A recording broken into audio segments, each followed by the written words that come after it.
Donc la marche méditative est vraiment un moment où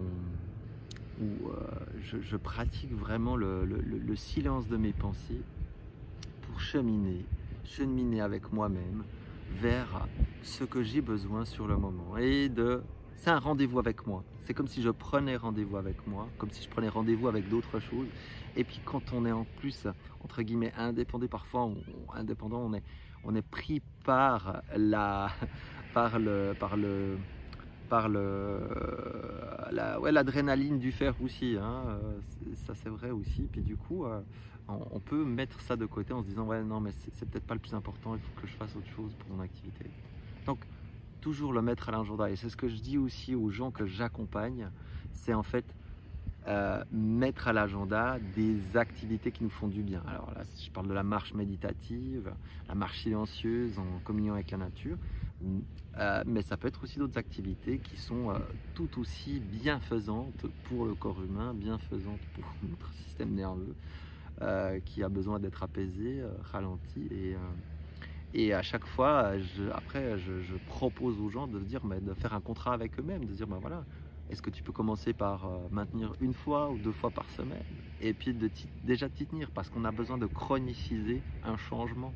Quand on a envie, et puis qu'on l'a à l'esprit, c'est une première étape, c'est on prend conscience que on a envie d'être dans cette démarche-là, et en même temps, eh bien, il faut le mettre à l'agenda en fonction de ses circonstances de vie. Donc, le mettre à l'agenda, c'est ok, je le fais une fois, deux fois, et c'est ok déjà avec ça. Je fais un contrat avec moi-même que c'est ok, je le fais quoi qu'il arrive. Et qu'importe le temps aussi, parce que le temps peut être aussi un facteur de, euh, voilà, de procrastination. Je le connais aussi. Je l'ai aussi beaucoup vécu, et à un moment donné, je me suis aussi dit, non, qu'importe le temps, j'y vais, je me fais du bien, quoi qu'il arrive. Et c'est une prescription, vraiment.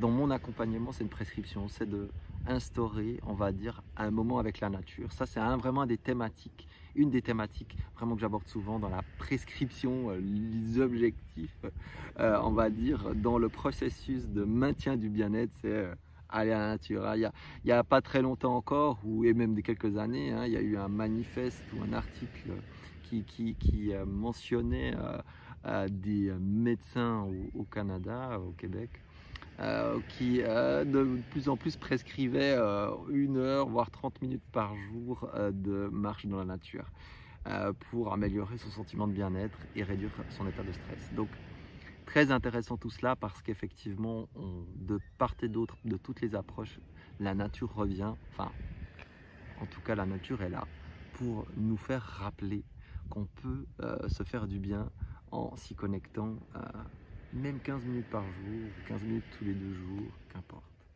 Et puis le grounding aussi, j'en ai un peu parlé, j'en reparlerai dans une autre vidéo, mais le lien avec la nature, la connexion avec la nature, vraiment est aussi par les pieds. Donc le grounding est vraiment très très très puissante, parce qu'on ressent, on va dire, les bienfaits du champ, notamment électromagnétique de la Terre, entre autres, qui nous donne, on va dire que c'est comme si on se syntonisait avec ces vibrations-là, ce champ électromagnétique, qui est bienfaisant aussi pour notre corps, notre système nerveux. Donc, pour revenir vraiment à l'aspect méditatif de la marche, c'est vraiment d'expérimenter l'observation, le ressenti que l'on a pendant la marche, et de pouvoir vraiment mettre de côté le plus possible nos pensées du quotidien pour être dans l'instant de la marche. Et plus on marche, plus on le fait longtemps, puis plus en fait on entre dans un état de conscience modifié. Ça, je l'ai aussi expérimenté, parce qu'à un moment donné, notre mental il lâche, il n'est plus là, il est dans l'observation aussi de ce qui se passe. On est en train d'être dans l'effort, suivant le dénivelé des marches, et on est juste dans l'instant. C'est pour ça que ceux qui aiment beaucoup la marche, beaucoup le sport, commencent à le faire de manière plus régulière parce qu'ils ressentent aussi hein, ces neurotransmetteurs qui nous apportent de la joie quand on commence à expérimenter vraiment le ressenti corporel de cet effet à la fois de l'adrénaline, de la dopamine et même de l'ocytocine hein, qui se libère dès le moment où qu'on appelle l'hormone du bonheur. Hein, qui elle également va davantage se créer dans notre corps pour ressentir vraiment cet état d'extase qu'on peut ressentir par moment quand on est vraiment complètement hors tout après un certain temps de marche.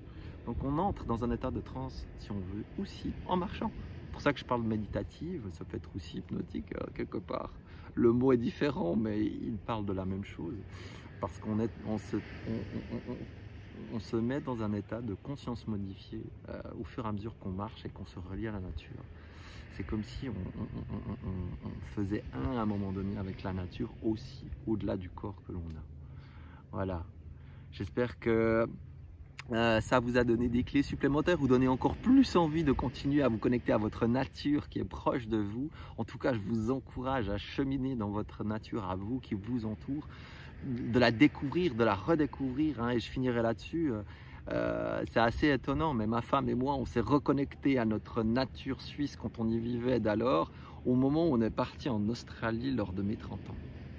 Hein, donc, pour donner l'idée, hein, c'est que il a fallu, pour ma femme et moi, vraiment cette connexion à cette vaste nature qu'on a découvert en Australie pour se dire « Waouh, mais c'est magnifique cette nature, waouh, waouh, waouh, qu'est-ce que c'est beau !» Puis en fait, mais en Suisse, quand on y vivait, il y a aussi ces étendues-là, il y a aussi une autre forme de nature qui est aussi belle à redécouvrir. Et puis après, on n'a pas arrêté de parcourir les montagnes et les marches à nouveau de plus en plus. Donc voilà, on le redécouvre à tout âge. Moi, c'était plus ou moins mes 30 ans que j'ai vraiment à relancer cette envie, ce goût de la connexion à la nature. Donc prescription dans mes accompagnements et de plus en plus de médecins connectés au bien-être. C'est le plus, le mieux, comme toujours.